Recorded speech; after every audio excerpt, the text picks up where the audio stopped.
সুপ্রিয় দর্শক, আসসালামু আলাইকুম। আপনাদের সবাইকে স্বাগত জানাচ্ছি এখনকার আলোচনায়। আপনাদের সঙ্গে আছি আমি সিরাজুল ইসলাম। দর্শক, ইরান গত রাতে জর্দানে মার্কিন ঘাঁটিতে আবার হামলা চালিয়েছে। এদিকে সৌদি আরব এবং আমেরিকা ইরান সমর্থিত প্রতিরোধকামী সংগঠনের উপরে হামলা চালিয়েছে। সৌদি আরব অভিযোগ করেছে ইরাক থেকে তাদের তেল ক্ষেত্রের উপর হামলা চালানো হয়েছে।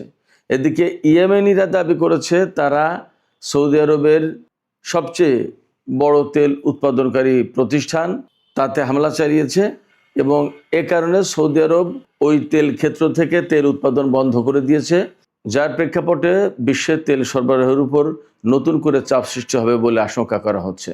এদিকে মার্কিন প্রেসিডেন্ট ডোনাল্ড ট্রাম্পের সাথে ইসরায়েলের প্রধানমন্ত্রী বেনিয়ামিন নেতানিয়াহুর বৈঠক হয়েছে।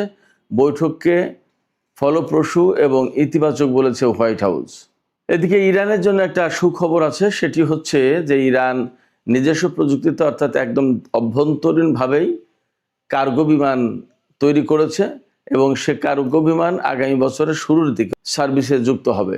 আর একটি খবর ছিল, সামাজিক যোগাযোগ মাধ্যমে দেখলাম মার্কিন একটি ঘাঁটি থেকে একটি হেলিকপ্টার আমেরিকার একজন জেনারেলকে নিয়ে ওড়ার কিছুক্ষণ পরেই তাতে ক্ষেপণাস্ত্র হামলা হয়েছে এবং ওই হেলিকপ্টারটি একদম ধ্বংস হয়ে গেছে। সুপ্রিয় দর্শক, এই বিষয়গুলো নিয়েই এখনকার ভিডিওতে আলোচনা করব। আশা করি আপনারা শেষ পর্যন্ত সঙ্গে থাকবেন, আর ভিডিও ভালো লাগলে লাইক কমেন্ট শেয়ার করবেন এবং চ্যানেলটি সাবস্ক্রাইব করে সাথেই থাকবেন। দর্শক, চলুন বিস্তারিত আলোচনা করি। ইরানের আইআরজিসি অর্থাৎ ইসলামী বিপ্লবী গার্ড বাহিনী তারা জর্দানের মুওয়াফাক আল সালতি বিমান ঘাঁটিতে গত রাতে হামলা চালিয়েছে। অন্তত 3টি ব্যালিস্টিক ক্ষেপণাস্ত্র দিয়ে হামলা চালিয়েছে। সেই হামলা সফল হয়েছে না ব্যর্থ হয়েছে এ নিয়ে পরস্পর বিরোধী খবর পাওয়া যাচ্ছে। সামাজিক মাধ্যমে ছড়িয়ে পড়া কিছু ভিডিওতে দেখা যাচ্ছে যে ইরানের এই ব্যালিস্টিক ক্ষেপণাস্ত্র ডাইরেক্ট হিট করেছে মার্কিন সামরিক ঘাঁটিতে। আর আমেরিকা অর্থাৎ সেন্টকম, আমেরিকার যে সেন্ট্রাল কমান্ড সেন্টকম, তারা দাবি করেছে যে না, 3টা ক্ষেপণাস্ত্রই তারা ইন্টারসেপ্ট করেছে। প্রশ্ন আসছে যে জর্দানে এত ইন্টারসেপ্টর পাবে কোথায়? তাদের তো ইন্টারসেপ্টর অনেকটা ঘাটতিতে পড়েছে এবং ব্যাপকভাবে গত কিছুদিন ধরে হামলা চালিয়েছে ইরান, যে সমস্ত হামলা তারা ঠেকাতেই পারেনি এবং প্রচুর ক্ষয়ক্ষতির মুখে পড়েছে। এই অবস্থায় আমেরিকার দাবি সঠিক অর্থাৎ সেন্টকমের দাবি সঠিক নাকি সামাজিক যোগাযোগ মাধ্যমে ছড়িয়ে পড়েছে যে ভিডিও, যাতে দেখা যাচ্ছে ব্যালিস্টিক ক্ষেপণাস্ত্রগুলো ডাইরেক্ট হিট করছে মুওয়াফাক আল সালতি বিমান ঘাঁটিতে, এইটা সঠিক আমরা শিওর হতে পারছি না। তবে গত 4 দিন হামলা বন্ধ থাকার পর ইরান জর্দানে মার্কিন ঘাঁটিতে হামলা চালিয়েছে, জবাবে আমেরিকা কোনো হামলা চালায়নি। এদিকে সৌদি আরব এবং আমেরিকা সম্মিলিতভাবে যৌথভাবে ইরাকের প্রতিরোধকামী সংগঠন হাসদার সাবির উপরে হামলা চালিয়েছে।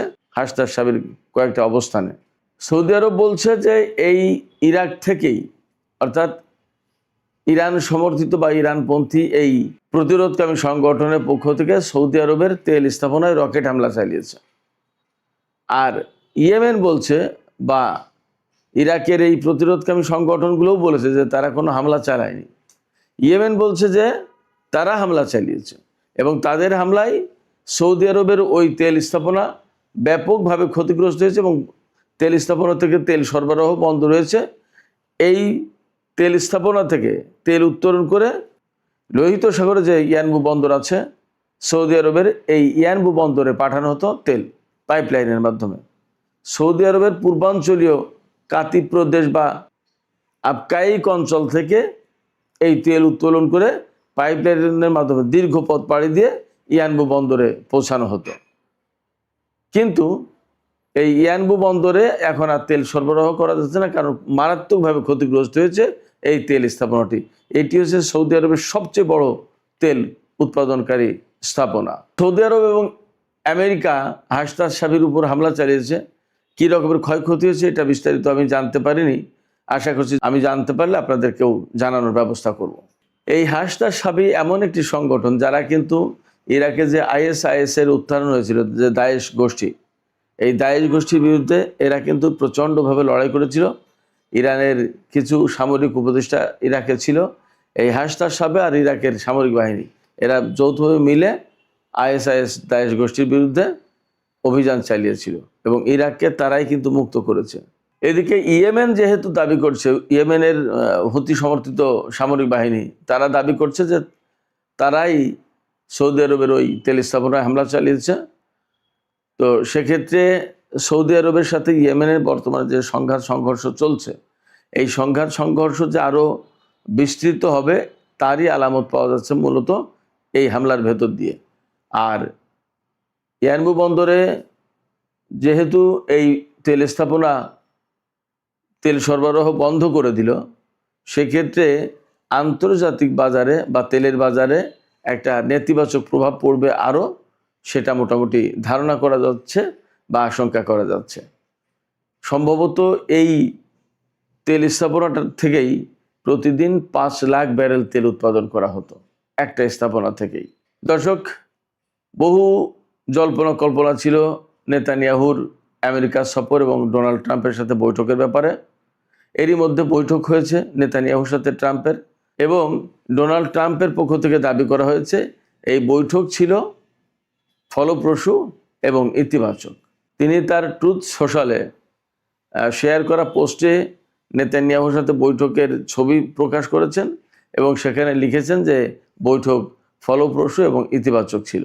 আর নেতানিয়াহু বলেছে ডোনাল্ড ট্রাম্পের সাথে তার এই পর্যন্ত যত বৈঠক হয়েছে তার ভেতরে গতকালের এই বৈঠক ছিল সেরা বৈঠক।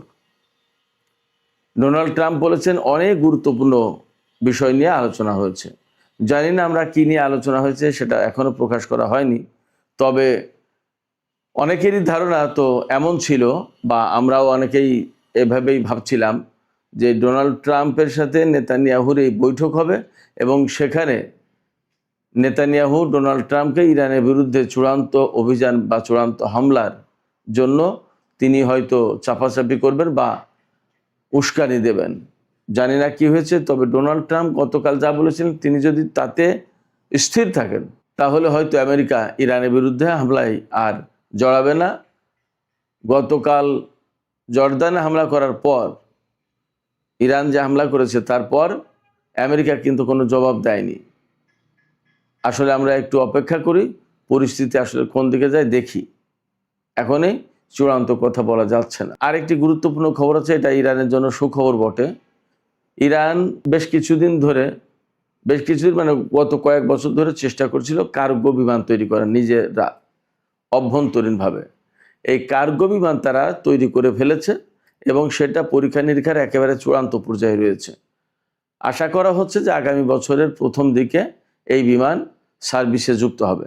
আগামী বছর প্রথম বলতে দুটো সময়ের যে কোনো একটা হতে পারে। একটা হচ্ছে ফার্সি বছর আর একটা হচ্ছে ইংরেজি বছর। জানুয়ারিতে নতুন বছর শুরু হবে খ্রিস্টীয় যে ক্যালেন্ডার সেই অনুযায়ী, আর ফার্সি বছর শুরু হয় 21শে মার্চ থেকে। তো 21শে মার্চ হোক আর 1 জানুয়ারি হোক, এই কয়েক মাস পরেই মোটামুটি ইরানের এই বিমান সার্ভিসে চলে আসবে এমনটাই জানা যাচ্ছে। এই কার্গো বিমান 6 টন পণ্য পরিবহন করতে পারবে এবং একবার জ্বালানি ভরে 3900 কিলোমিটার পথ পাড়ি দিতে পারে। এই বিমানটার নাম রাখা হয়েছে সিমর্গ।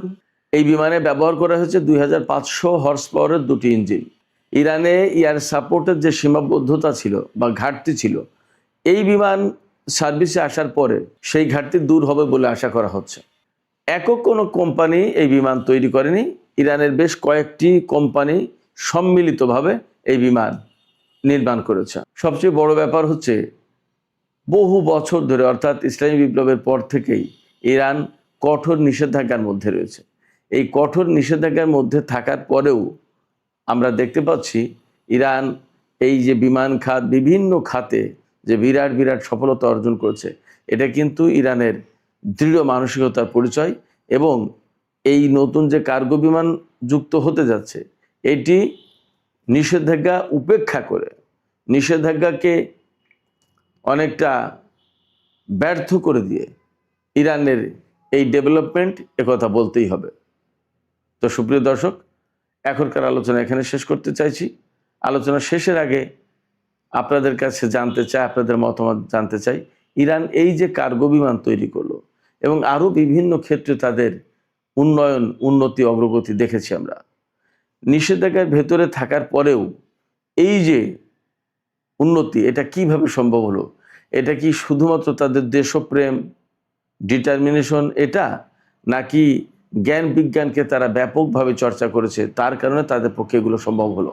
দর্শক, আপনাদের মতামত জানিয়ে কমেন্টে লিখতে পারেন। আর ভিডিও ভালো লাগলে লাইক, কমেন্ট, শেয়ার করবেন এবং চ্যানেলটি সাবস্ক্রাইব করে সাথেই থাকবেন। আপনাদের সবাইকে অনেক অনেক ধন্যবাদ। আল্লাহ হাফেজ।